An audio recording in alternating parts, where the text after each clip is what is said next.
57 اسلامی ملکوں کی آزمائش ہے آج کی تاریخ میں. یہ بھی آزمائے جا رہے ہیں اور وہ بھی آزمائے جا رہے ہیں جو ایک مٹھی بھر جماعت ہے جو زیادہ یتیموں اور بیواؤں پہ مشتمل ہے، جن کی اطراف کو دشمن نے گھیرا ہوا ہے اور دوسری جانب سمندر ہے. انہیں یہ راستہ دیا جاتا ہے کہ آپ چھوڑ کے جانا چاہتے ہو تو آپ جا سکتے ہو، لیکن وہ اس آزمائش کو شعوری طور پہ سمجھتے ہیں کہ یہ کیا آزمائش ہے، اس سے بھاگنا بنتا ہے یا رہ کر کے جان دینا بنتا ہے. تو وہ تو امتحان میں سرخرو ہو گئے. دونوں صورتوں میں اللہ نے ان کے لیے فتح لکھ دی ہے، اور دشمن خاص و برباد ہو جائے پھر بھی کامیاب، اور اگر وہ راہ حق میں شہید کر دی جائیں تو پھر بھی سرخرو. دونوں صورتوں کے اندر وہ تو کامیابی کی طرف بڑھ رہے ہیں، اور دوسری جانب 56-57 اسلامی ملک جن کے پاس عسکری قوتیں ہیں، جن کے پاس بڑے بڑے ہتھیار ہیں، عالی نصب میزائل ہیں. 3 دنوں سے میرے دماغ میں ایک شعر گھوم رہا ہے، یہ سارے اسلحوں کو، یہ سارے لشکروں کو، یہ معاشی طاقتوں کو، تیل کے ذخائر کو، یہ قدرتی گیس کے ذخائر کو، یہ بڑی بڑی اکانومی جو ہے ہماری، اور بڑے بڑے خطرناک ہتھیار ہیں ہمارے پاس. تو میں دیکھتا ہوں تو اقبال علیہ رحمہ کا ایک شعر یاد آتا ہے، غلامی میں نہ کام آتی ہیں شمشیریں نہ تدبیریں، جو ہو ذوق یقین پیدا تو کٹ جاتی ہیں زنجیریں. تو نہ یہ ہماری شمشیریں کام آ رہی ہیں، نہ ہماری تدبیریں یعنی ہماری سیاست کام آ رہی ہے، اور ذوق یقین ان کا کام آ رہا ہے. اور اللہ زنجیروں کو ذوق یقین سے کاٹتا ہے، تلواروں سے، شمشیروں سے، تیروں نیزوں اور بالوں سے زنجیریں نہیں کٹتی.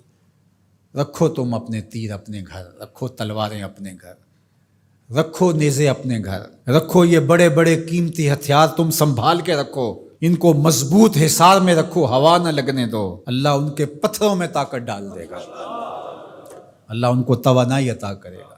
تمہارا تاریخ میں نام بھی نہیں ہوگا، تمہیں کوئی پوچھنے والا بھی نہیں ہوگا. تمہاری آنکھوں پہ اقتدار نے پٹی باندھ کے رکھ دی ہے. تمہارا امتحان تھا تھوڑے سے خوف سے، زیادہ خوف نہیں. وَلَنَبْلُوَنَّكُمْ بِشَيْءٍ مِّنَ الْخَوْفِ، تھوڑے سے خوف سے.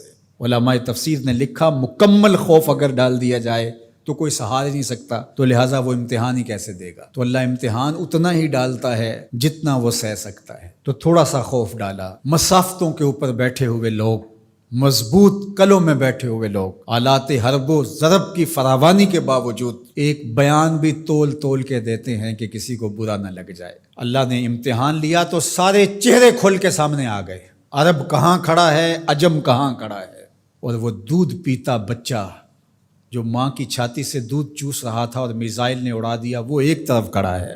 نتیجہ کیا ہوتا ہے، اللہ ان کی قسمت میں شہادت رکھی ہے، فتح رکھی ہے، یہ تو ہم نہیں جانتے، لیکن یہ ہم جانتے ہیں اور پورے تیقن کے ساتھ جانتے ہیں. آج نہیں تو کل فتح انہی کا مقصود ہے، اور یہ میں نہیں کہہ رہا، یہ میرے اور آپ کے آقا و مولا نے فرمایا ہے صلی اللہ علیہ وسلم. اور انشاءاللہ ہوگا ایسا، پوری دنیا کے اوپر جھنڈا میرے حضور کے نام کا جھول رہا ہوگا، اور ہر سمت اسلام کا پھریرا لہرا رہا ہوگا. یہ وقت تو آنے والا ہے. جنگ میں، غزوے میں قید ہو کے آتی ہے. تو جب حضور کے سامنے قیدی لائے گئے تو اس کے سر سے چادر اتری ہوئی تھی. تو آقا کریم نے اپنی نورانی چادر، کمبل نور، اس کے سر پہ ڈال دیا. تو کسی نے کہا حضور کافرہ ہے، فرمایا بیٹی تو ہے، بیٹی تو ہے. اس واقعہ کو حضرت اقبال علیہ رحمہ نے بھی نظم کیا ہے. تو اس کے بعد اقبال خود حضور کی بارگاہ میں جولی پھیلا کے کھڑے ہو جاتے ہیں اور استغاثہ پیش کرتے ہیں. ما ازاں خاتون طے اریاں تریم، پیش اقوام جہاں بے چادریں. حضور ہمارے سر تو اس بیٹی سے زیادہ برہنہ ہیں، ہم بھی بے چادر ہو گئے ہیں. اس دنیا کے اوپر ہمارے سر پہ بھی رحمت کی چادر ڈال دیجیے. آج فلسطین کے بلکتے بچے، روتی مائیں، آہیں اور سسکیاں بھرتے ہوئے مظلوم حضور سے ہی کہہ رہے ہیں. اب تو ان کے دنیا کے سارے سہارے ٹوٹ گئے.